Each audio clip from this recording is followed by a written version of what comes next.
താഴ്വര ഭാഗം 6. വേനൽക്കാലം അവസാനിക്കാറായി. പക്ഷേ താഴ്വരയെ അടിച്ചമർത്തുന്ന ചൂട് ശമിക്കാൻ വിസമ്മതിച്ചു. മഴമേഘങ്ങളുടെ ലക്ഷണമില്ലാതെ ആകാശം മങ്ങിയ നിർജീവമായ നീലയായി തുടർന്നു. അന്തരീക്ഷം പൊടിപടലങ്ങളാൽ കട്ടിയുള്ളതായി. വിള്ളൽ വീണ ഭൂമിയിൽ ഈർപ്പത്തിൻ്റെ ഒരംശവും ഉണ്ടായിരുന്നില്ല. സാധാരണയായി വർഷത്തിലെ ഈ സമയമാകുമ്പോൾ വരാനിരിക്കുന്ന മഴയെക്കുറിച്ചുള്ള സൂചന നൽകി താഴ്വരയിലൂടെ ഒരു തണുത്ത കാറ്റ് വീശും. കൂടാതെ ദൂരെയുള്ള പർവ്വതങ്ങൾ മൂടൽമഞ്ഞിൽ പൊതിഞ്ഞ് മഴക്കാലത്തിൻ്റെ ആരംഭത്തിൻ്റെ ലക്ഷണങ്ങൾ കാണിക്കും. എന്നാൽ ഈ വർഷം പർവ്വതങ്ങൾ ഉണങ്ങിയും നിശബ്ദമായും നിന്നു. അവയുടെ കൊടുമുടികൾ നിർജീവമാണ്. സാധാരണയായി മഴയുടെ ലക്ഷണങ്ങൾ കണ്ടു തുടങ്ങുന്നതിന് മുമ്പ് തന്നെ ആളുകൾ അവരുടെ വയലുകൾ തയ്യാറാക്കാൻ തുടങ്ങും. ആഘോഷങ്ങൾക്കും മറ്റുമായി തയ്യാറാക്കിയ പന്തലുകൾ അഴിച്ചുമാറ്റി വയലുകൾ വൃത്തിയാക്കും. പിന്നീട് കൃഷിക്കുള്ള തയ്യാറെടുപ്പുകൾ തുടങ്ങും. ഉഴവുകൾ മൂർച്ച കൂട്ടും. കാളകളും മനുഷ്യരും ചേർന്ന് വയലുകൾ ഉഴുതുമറിക്കും. കഴിഞ്ഞ വിളവെടുപ്പിൽ നിന്ന് സംഭരിച്ച വിത്തുകളിൽ നിന്നും കരുത്തുള്ളവയെ ശ്രദ്ധാപൂർവം തിരഞ്ഞെടുക്കും. പിന്നീട് മഴയെത്തുന്നതിന് മുമ്പ് തന്നെ അവയെല്ലാം വിതച്ച് കാത്തിരിക്കും. എന്നാൽ ഈ വർഷം കൃഷിയുടെ കാര്യത്തിൽ ഒരു അനിശ്ചിതത്വം നിലനിന്നു. മണ്ണ് കഠിനമായി തന്നെ നിലകൊണ്ടു. ആളുകൾ രോഗങ്ങളും കടങ്ങളും കൊണ്ട് വലഞ്ഞു. ആശ്വാസമില്ലാതെ ദിവസങ്ങൾ കടന്നു പോകുമ്പോൾ ഗ്രാമവാസികൾ നിശബ്ദ സ്വരത്തിൽ പരസ്പരം ചോദിച്ചു, നമ്മൾ എന്താണ് ചെയ്യേണ്ടത്? വെള്ളമില്ലാതെ എങ്ങനെ കൃഷി ചെയ്യും? ആർക്കും അതിനുള്ള ഉത്തരം അറിയില്ലായിരുന്നു. പക്ഷേ എല്ലാവർക്കും ഒന്നു മാത്രം അറിയാം: കൃഷി ചെയ്തില്ലെങ്കിൽ മുന്നോട്ടുള്ള അവരുടെ ജീവിതം ഇതിലും ദുരിതമേറിയതാണെന്ന്. ഗ്രാമത്തിലുള്ളവരെ പരാജയത്തിൻ്റെ ഭയം പിടികൂടിയിട്ടും ഗ്രാമത്തലവൻ അയാളുടെ ആത്മവിശ്വാസം കൈവിട്ടില്ല. അയാൾക്കൊരു സത്യമറിയാമായിരുന്നു: അയാളുടെ പ്രതീക്ഷ നഷ്ടപ്പെട്ടാൽ അവർക്കെല്ലാം നഷ്ടപ്പെടും. ഏതു പ്രതിസന്ധിയിലും അയാൾ തോൽക്കാൻ തയ്യാറായിരുന്നില്ല. അയാൾ ഒരു യോഗം വിളിച്ചു. സ്ത്രീകളും പുരുഷന്മാരും വൃദ്ധരും കുട്ടികളുമടക്കം എല്ലാവരും ഒത്തുകൂടി. ആകുലതകൾ നിറഞ്ഞ മുഖങ്ങൾ വഴികാട്ടിയായ മൂപ്പൻ്റെ നേരെ തിരിഞ്ഞു. മൂപ്പൻ ഉറച്ച ശബ്ദത്തിൽ പറഞ്ഞു, നമ്മുടെ വിധി നിർണയിക്കാൻ ഭയത്തെ അനുവദിക്കാനാവില്ല. ഈ താഴ്വരയാണ് നമ്മുടെ വീട്. നമ്മളിവിടെ തലമുറകളായി ജീവിച്ച് അഭിവൃദ്ധിപ്പെട്ടവരാണ്. ഇപ്പോൾ നിങ്ങളുടെ വയലുകൾ ഉപേക്ഷിച്ചാൽ അത് നിങ്ങളുടെ ജീവൻ ഉപേക്ഷിക്കുന്നത് പോലെയാണ്.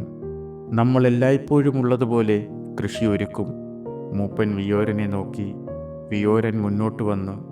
ക്ഷീണിച്ച അവശനാണെങ്കിലും അയാൾ ഉറച്ച ശബ്ദത്തിൽ പറഞ്ഞു, നിങ്ങൾ തയ്യാറായിക്കോളൂ.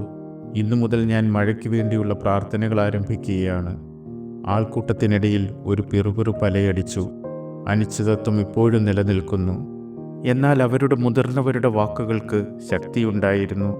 അവർ ഓരോരുത്തരായി തങ്ങളുടെ താഴ്വരയ്ക്ക് വേണ്ടി പോരാടാനും ജീവിതം തിരിച്ചുപിടിക്കാനും തീരുമാനിച്ചു. നമ്മൾ ഒരുമിച്ച് പ്രവർത്തിക്കും, കൂട്ടത്തിൽ നിന്ന് ആരോ വിളിച്ചു പറഞ്ഞു. ഞങ്ങളുടെ അവസാന ശ്വാസം വരെ, മറ്റൊരാൾ വിളിച്ചു പറഞ്ഞു. വരൾച്ചയിൽ ഞങ്ങളുടെ വീട് നഷ്ടപ്പെടാൻ ഞങ്ങൾ അനുവദിക്കില്ല, വേറൊരാൾ വിളിച്ചു പറഞ്ഞു.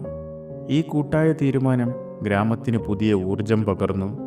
മൂപ്പനും വിയോരനും പരസ്പരം മുഖത്തേക്ക് നോക്കി. ജനങ്ങളുടെ ഈ ഐക്യത്തിൽ അവർക്ക് ആശ്വാസം തോന്നി. രോഗത്താൽ തളർന്നവർ പോലും ശക്തി കണ്ടെത്തി. പിന്നീടുള്ള ദിവസങ്ങളിൽ നിശ്ചയദാർഢ്യത്തോടെ ഗ്രാമവാസികൾ തങ്ങളുടെ വയലുകളിലേക്കിറങ്ങി. പക്ഷേ അവർക്ക് കാര്യങ്ങൾ എളുപ്പമായിരുന്നില്ല. ഉണങ്ങി വിണ്ടുകീറിയ മണ്ണ് അവരുടെ ശ്രമങ്ങളെ ചെറുത്തു. നിലം ഉഴുതുമറിക്കാൻ അവർ നന്നായി കഷ്ടപ്പെട്ടു. താഴ്വരയിൽ അതിനു മുമ്പുണ്ടായിരുന്ന ദുരന്തങ്ങളെക്കുറിച്ച് ആൾക്കാർ മറന്നു തുടങ്ങി. റികാഷിനെക്കുറിച്ച് ചിന്തിക്കാൻ ആർക്കും സമയമുണ്ടായില്ല. അരിത്യനും മോക്രവിനും ധനിരവും അവരവരുടെ വയലുകളിൽ പണിയെടുത്തു.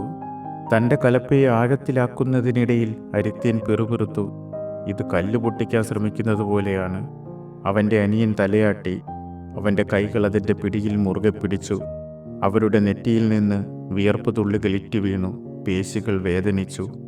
ലാമിയും അമ്മയും അവരുടെ കൃഷി ഉപകരണങ്ങൾ തയ്യാറാക്കി മണ്ണിനോട് പോരാടി.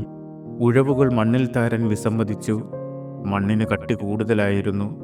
കാളകൾ ഭാരം വലിക്കാൻ പാടുപെട്ടു. അവരുടെ കലപ്പ പലവട്ടം തകർന്നു. ഓരോ തവണയും അത് പൊട്ടിത്തെറിച്ചപ്പോൾ ലാമിയുടെ നിരാശ വർദ്ധിച്ചു. പക്ഷെ അവൾ ഉപേക്ഷിക്കാൻ തയ്യാറായില്ല. അവൾ മുഖത്തെ പൊടി തുടച്ചുകൊണ്ട് പറഞ്ഞു, നമുക്ക് വീണ്ടും ശ്രമിക്കാം. പുതിയ അലകുപയോഗിച്ച് അവൾ അത് ശരിയാക്കി വീണ്ടും വയലിലേക്കിറങ്ങി. അവരുടെ പോരാട്ടങ്ങളിൽ പരസ്പരം സഹായിച്ചുകൊണ്ട് ഗ്രാമം ഒന്നിച്ചു. സ്വന്തം പാഠം തയ്യാറാക്കിയതിനു ശേഷം അവർ അയൽവാസികൾക്ക് കൈത്താങ്ങായി. ഐക്യബോധം ശക്തിപ്പെട്ടു. ഓരോ കുടുംബവും ഓരോ വ്യക്തിയും അവരുടെ താഴ്വരയുടെ അതിജീവനത്തിൻ്റെ ഭാരം ചുമന്നു. വയലുകളെല്ലാം ഒരുങ്ങിയതിനു ശേഷം അവർ പാടങ്ങൾക്കപ്പുറത്ത് പാറകളും മാലിന്യങ്ങളും നീക്കി വറ്റിവരണ്ട അരുവിയുടെ ആഴം കൂട്ടാൻ പണിപ്പെട്ടു.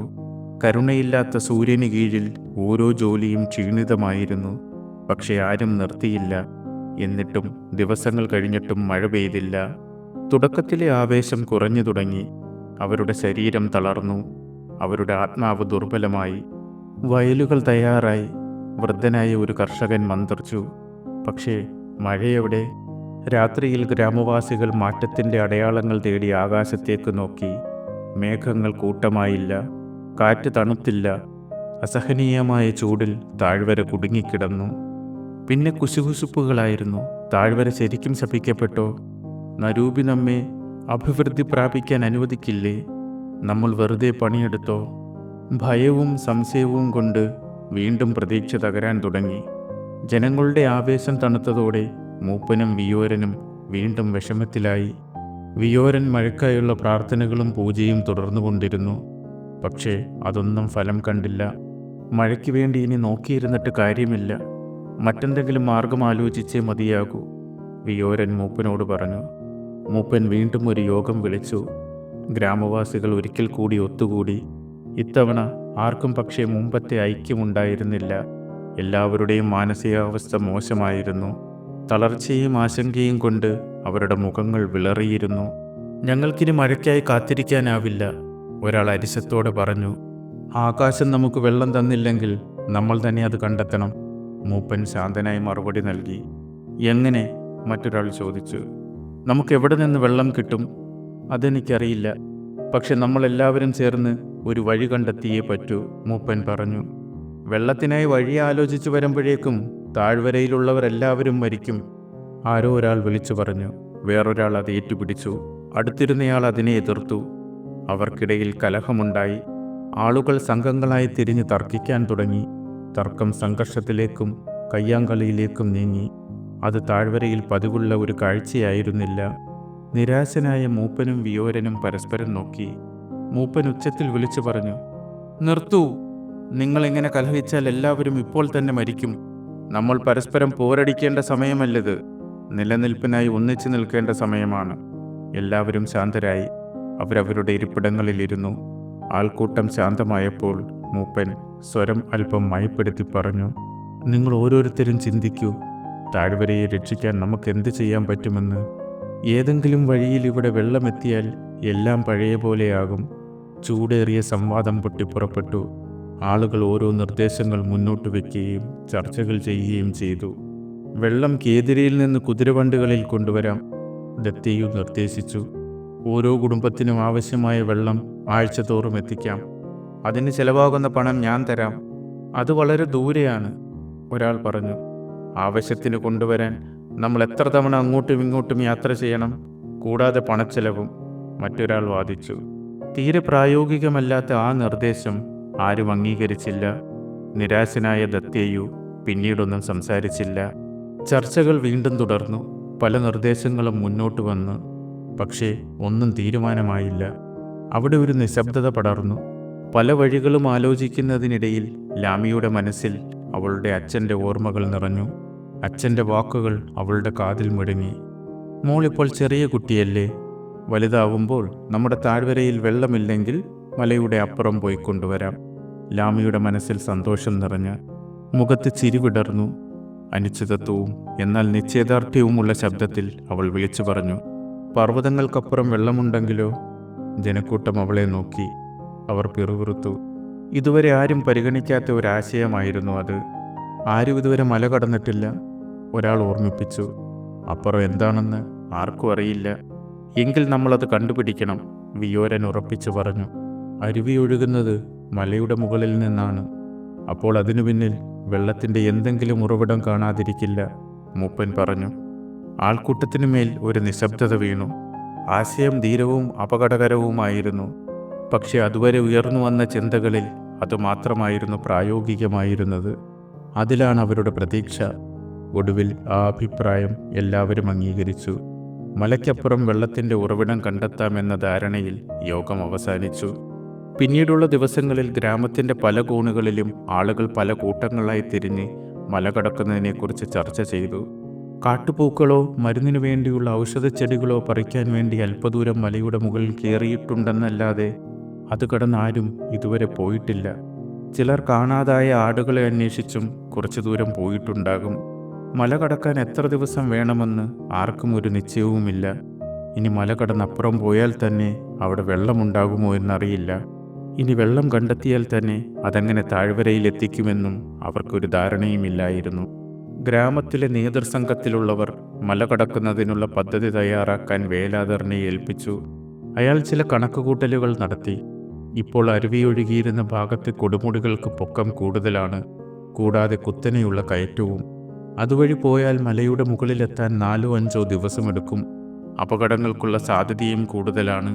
പിന്നെയുള്ളത് മലയുടെ വടക്ക് ഭാഗമാണ്. അവിടെ പൊക്കം കുറഞ്ഞ കൊടുമുടികളാണുള്ളത്. അതുവഴി മലയുടെ മുകളിലെത്താൻ 1-2 ദിവസം മതിയാകും. അപകടവും കുറവാണ്. പക്ഷേ അവിടെ വെള്ളത്തിൻ്റെ സാന്നിധ്യം കണ്ടെത്താൻ പറ്റുമോ എന്നറിയില്ല. മലയുടെ അപ്പുറത്തെ വശത്തെ ചരിവുകളോ രീതികളോ അറിയാത്തതിനാൽ അങ്ങോട്ടുള്ള യാത്രയുടെ കണക്കുകളിൽ വ്യക്തതയില്ലായിരുന്നു. വേലാതറിൻ്റെ അഭിപ്രായപ്രകാരം വടക്ക് ഭാഗത്തുള്ള പൊക്കം കുറഞ്ഞ വഴി തന്നെ പോകാനായി തീരുമാനിച്ചു. ഇനിയുള്ളത് വെള്ളമന്വേഷിച്ചുള്ള യാത്രയ്ക്കുള്ള സംഘത്തെ തിരഞ്ഞെടുക്കലാണ്. യാത്രയ്ക്ക് തയ്യാറായി കുറച്ചുപേർ സ്വമേധയാ മുന്നോട്ട് വന്നു. അവരിൽ നിന്നും ഏറ്റവും കരുത്തരായ 20 ചെറുപ്പക്കാരെ തിരഞ്ഞെടുത്തു. മാരുതൻ, ദായു, പെലരു, നലൂക, ധനിരവ്, സവിത്രാൽ എന്നിവർ ആ കൂട്ടത്തിലുണ്ടായിരുന്നു. അവർ യാത്രയ്ക്ക് വേണ്ട സാധനങ്ങൾ തയ്യാറാക്കി. ഭക്ഷണ സാധനങ്ങൾ, കയറുകൾ, മഴു, കത്തികൾ, പന്തങ്ങൾ തുടങ്ങിയവ. ഒടുവിൽ യാത്രയ്ക്കായി തീരുമാനിച്ച ദിവസം വന്നെത്തി. വിയോരൻ മലയുടെ താഴെ ഒരു പ്രത്യേക ആചാരത്തിന് നേതൃത്വം നൽകി. മാർഗനിർദ്ദേശത്തിനായി ആത്മാക്കളെ ക്ഷണിച്ചു. മാതാപിതാക്കൾ മക്കളോട് വിട പറഞ്ഞു. ലാമി ദായുവിൻ്റെ കൈകളിൽ മുറുകെ പിടിച്ചു. അവളുടെ കണ്ണുകൾ നിറയുമ്പോഴും ഇടറാത്ത ശബ്ദത്തിൽ അവൾ പറഞ്ഞു, "നിനക്കിത് പറ്റും." ലോമറയെ വിട്ടുപോകാൻ മാരുതന് അല്പം മടിയുണ്ടായിരുന്നു. സംഘത്തിലുള്ള എല്ലാവരും നടന്നു തുടങ്ങിയപ്പോഴും അവൻ അവളുടെ ഒപ്പം തന്നെ നിന്നു. അവൾ കൈകൊണ്ട് കൊത്തിയ ഒരു ചെറിയ തടിപ്രതിമ അവൻ്റെ കൈപ്പത്തിയിൽ അമർത്തി. അവനതെന്താണെന്ന് നോക്കാതെ, ആരും കാണാതെ അത് തൻ്റെ സഞ്ചിയിലേക്കിട്ട് മുറുകെ പിടിച്ചു. സംഘം യാത്രയായി. അവർ മലയുടെ താഴെയുള്ള ചരിഞ്ഞ വശങ്ങളിൽ കൂടി അനായാസമായി മുന്നോട്ട് നടക്കുമ്പോൾ താഴ്വര മുഴുവൻ അവരെ നോക്കി നിന്നു. ദൂരെ മലമുടക്കുകളിൽ നിന്ന് അവരറിയാതെ ഒരു ജോഡി ഇരുണ്ട കണ്ണുകൾ അവരെ വീക്ഷിച്ചു. പർവ്വതങ്ങളിലെ നിഗൂഢരൂപമായ ലാമിയുടെ സുഹൃത്ത് ഉറൂദു. സംഘം അല്പം മുകളിലെത്തിയപ്പോൾ ഒരു നിഴൽ പോലെ അവൻ നിശബ്ദനായി അവരെ പിന്തുടർന്നു.